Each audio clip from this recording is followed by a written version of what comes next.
Hello everybody, this is Dr. Vahid Aryadust, and in this video I'm gonna demonstrate how to create box plots in RStudio. I should say that this video is a precursor to another video in which I'll discuss t-tests, the effect sizes, and the assumption checks. But I thought it would be a better idea to split the videos into at least two or maybe more so that you will get more benefits from it. Okay, so if you have not watched my previous videos on how to install R and how to get started with it, please go to this link. I will provide it in the comments section under this video and see how you install R and how you import different data files into R and open it. So I've already opened my data file, which is called SEM. In this SEM, I have a bunch of variables. I'm going to show you what these variables are. Okay, so the first code basically shows you the name of the variables in your data set. So it's names, then in brackets the name of the data set that you have already opened. As you see, I have chosen a very brief name for the data set, so it will be very easy for me to open and close. So I'm going to hit Control and Enter on my keyboard, and I'll get those names. Let me just drag this up a little bit so you can see the names. There are 17 variables, including Gen2 and gender. And these are the variables that I'll use for my t-test later in the next video. There's another way of looking into the contents of your file, and that's by typing head and then the name of your data set and Control Enter on the keyboard, and it will give you a lot more information. It provides you with a kind of preview, kind of sneak preview, if you will, of your data set. So I've got gender, motivation 1, motivation 2, and so on. And the rest of the variables have been just listed, like strategy 1, 2, and so on and so forth. I also have some continuous variables right at the bottom here, like subtotal, like situational writing total, vocabulary, and grammar, and so on. Now let's get started with plotting. The first plot that I want to create is not going to include gender 1, gender, the first variable, and gen 2. It's because these variables are nominal, and it's not going to look very fantastic when you include a nominal variable beside a categorical and continuous variables.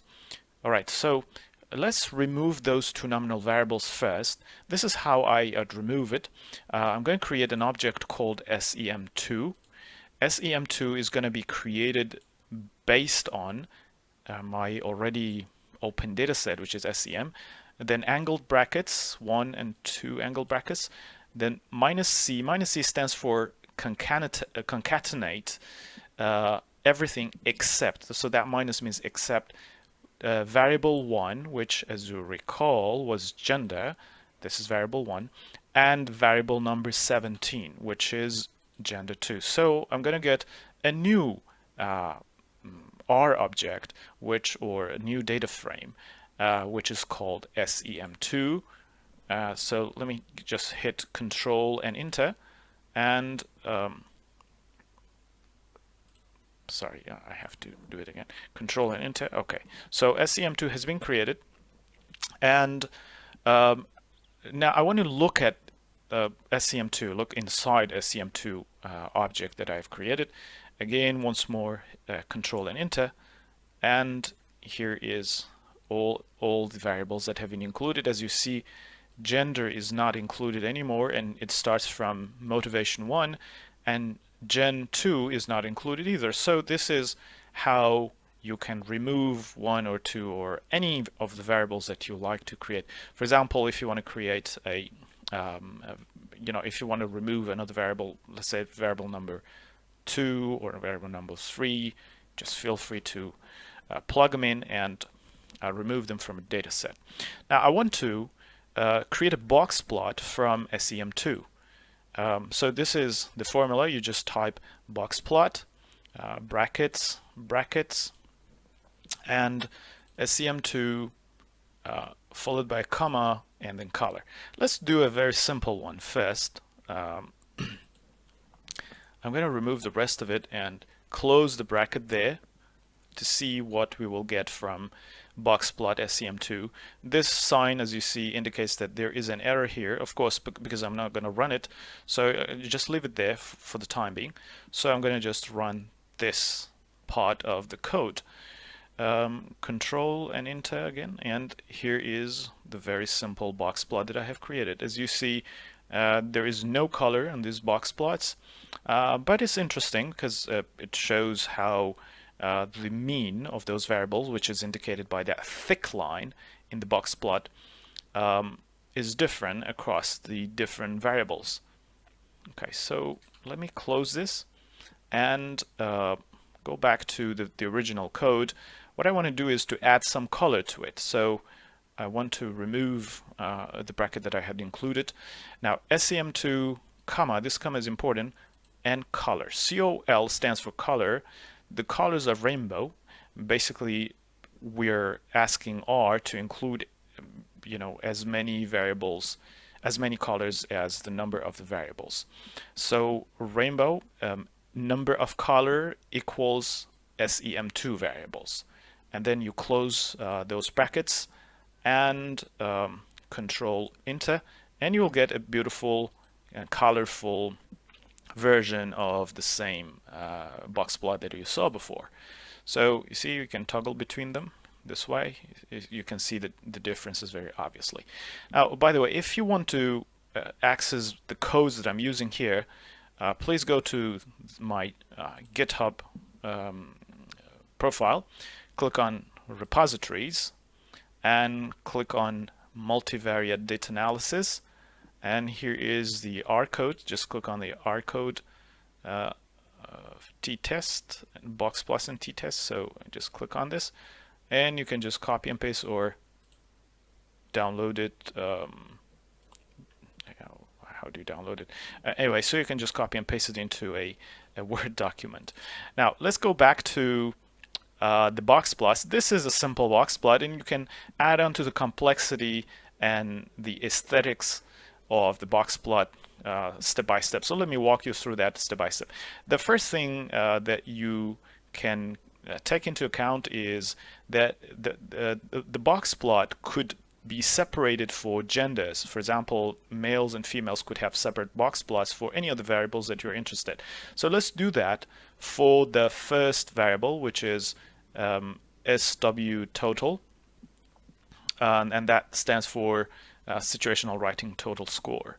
The interesting thing about this code is, let me remove this a little bit for a while, is that after you include the name of the data set you want to work with, and in this part of the code I only want to use the original data set, which is SEM. Okay, so if you hit Shift and the $ on the keyboard, you will see that this drop down menu pops up, and you can choose any of the variables from your dataset SEM. Here I had chosen this one, SW total. So the $ indicates to R that you want to choose that particular variable. In the same way, SEM $ gender 2 indicates that I want to open and use this in the following analysis, whatever that analysis might be. Now the tilde sign here indicates that I want to plot these two against each other. So the subtotal and gender will be plotted against each other, and I can just here hit Control and Enter and get the two separate box plots for gender. That one of them is males and one of them is female. It's very obvious that the mean score of females, as you see from here, is above the mean score of males. So another way to generate the same sort of graph is by typing in boxplot, then the name of the first variable tilde, the name of the variable that will appear on the horizontal line, that's gender2, separated by comma. It's very important to include that comma, and data equals SEM. So from SEM, R will choose these two variables. Now let's do another one. Let's add on some color to this box plot. I've chosen exactly the same code that I used before, separated by comma, then color rainbow, exactly as I used before. Rainbow, the number of color equals SEM2. As many colors as there are there would be for the SEM2, or actually I can just change it to SEM since we're just using SEM currently.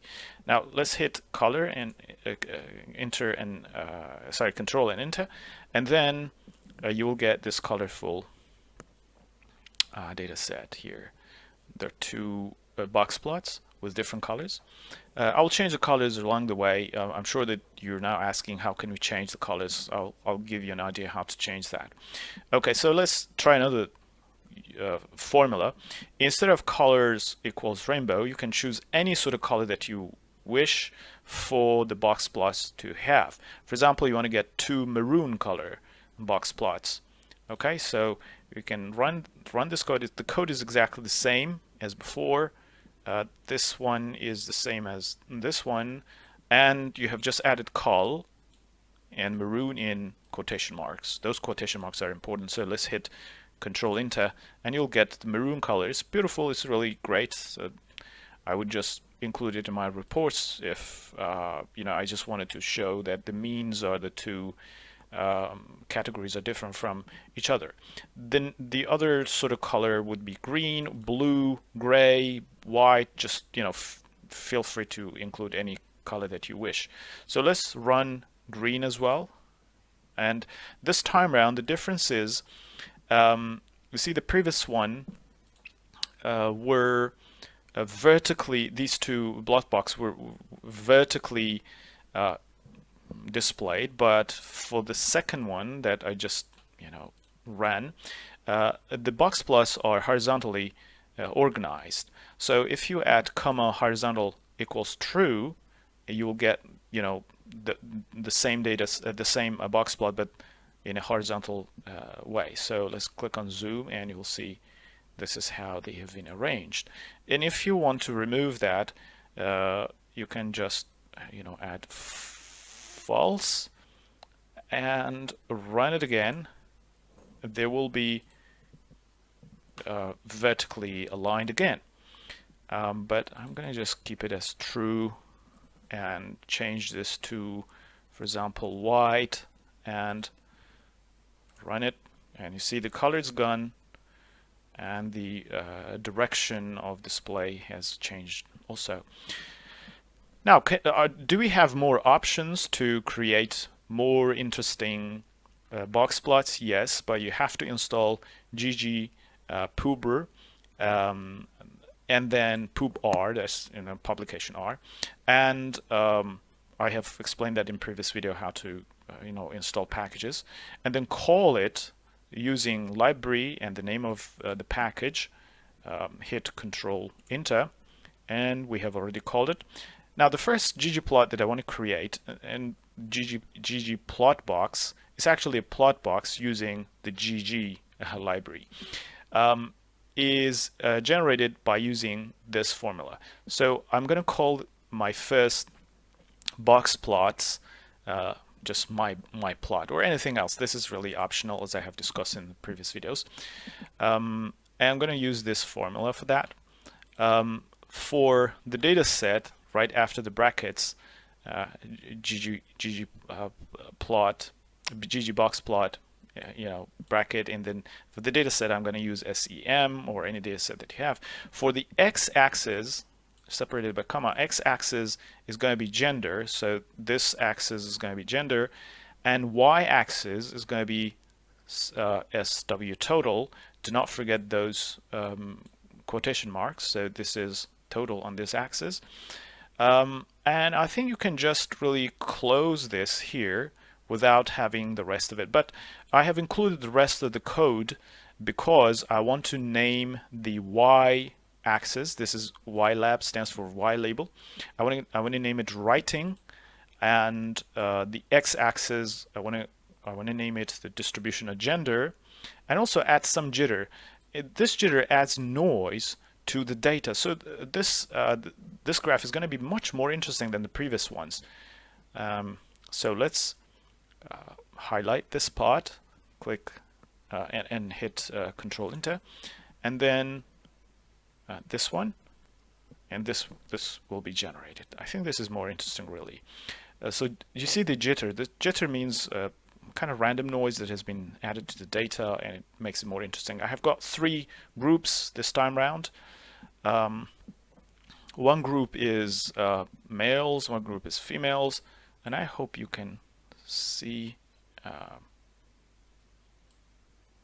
Yeah, I think you can see that the distribution of gender right at the bottom is falling outside of the video, but I think you should be able to see at least the upper part of it.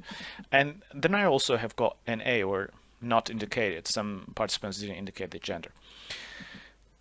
All right, so far we have created different types of box plots. Let's go on and create another box plot. What I would like to add on to the same box plot that I created is color. So why not including color? In this formula, you have to spell out color in full, then equals bracket quotation marks.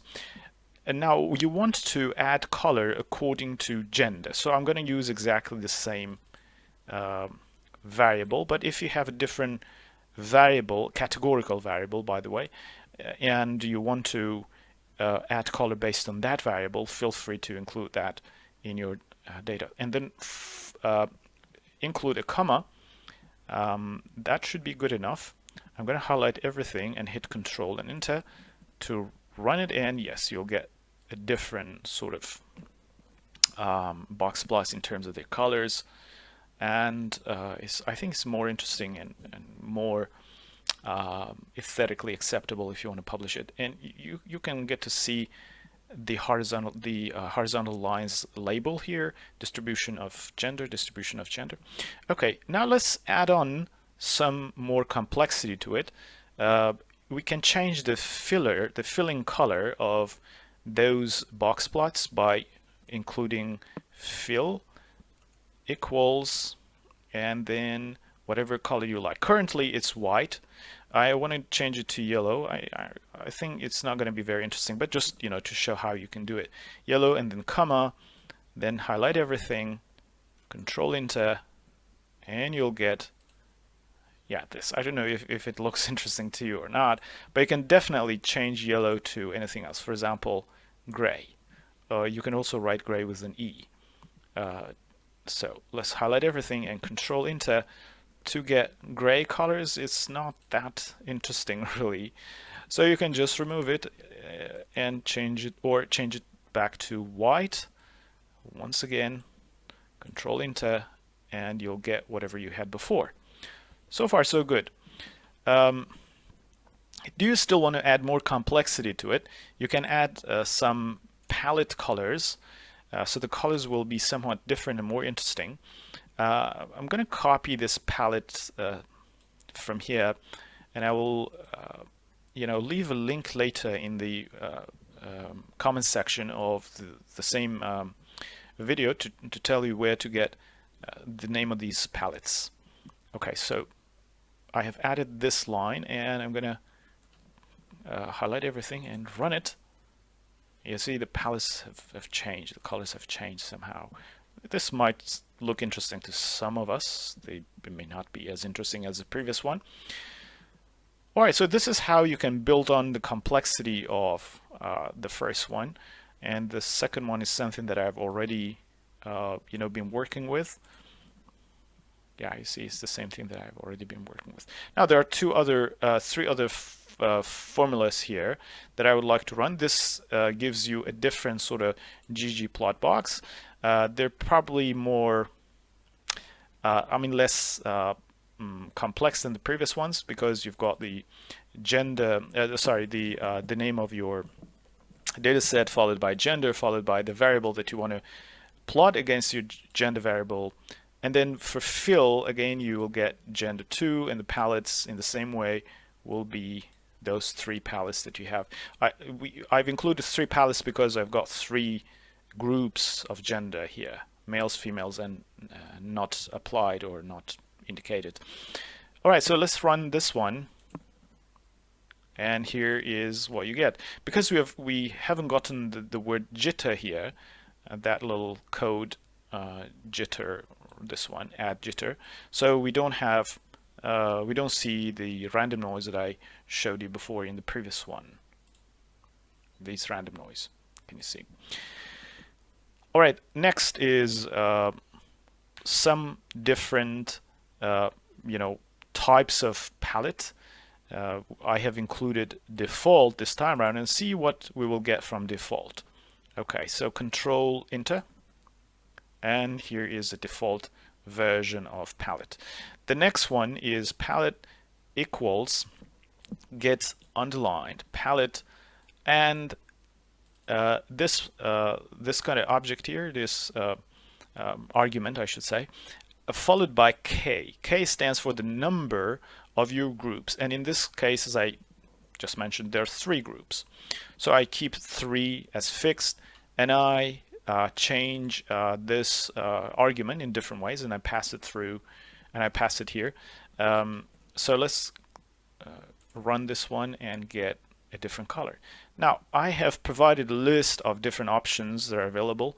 You can replace pastel number 2 with pastel number 1. Let's just do pastel number 1 first and pass it. The color changes somehow. And then dark 2, I just copy and paste it here. Dark 2 and pass this one. The color changes again. Okay, the other one is NPG. NPG is faster just to type it out. And pass this one. The color changes. And RDBU, why not copy and paste that? RDBU and pass this one as well. The color changes again. Let me quickly go through these. Blues, well, it's absolutely blues. And then sets 1, 2, and 3. Let's just type set 1. Make sure that S is in capital letter form, and run it. Okay, so the color is similar to the previous one of the previous ones that I ran. And then set 2, let's pass this one as well. And then set 3, let's pass this one as well. You see, it gives you a lot of different options. With accent, also you'll get a different one. Accent. Right, so you'll get different colors. So feel free to play around with those names. The number of colors in each of these sets is different. They range, if I'm not wrong, they range from 6 to 12, something like that. So if you have a large number of categories in your variables here, in your categorical variables, it's better just to play around with different arguments to see which one best fits your data set. Okay, so this brings me to the end of the first part of this video. In the following video, I will discuss and demonstrate how to run a t-test. Thank you very much for your attention.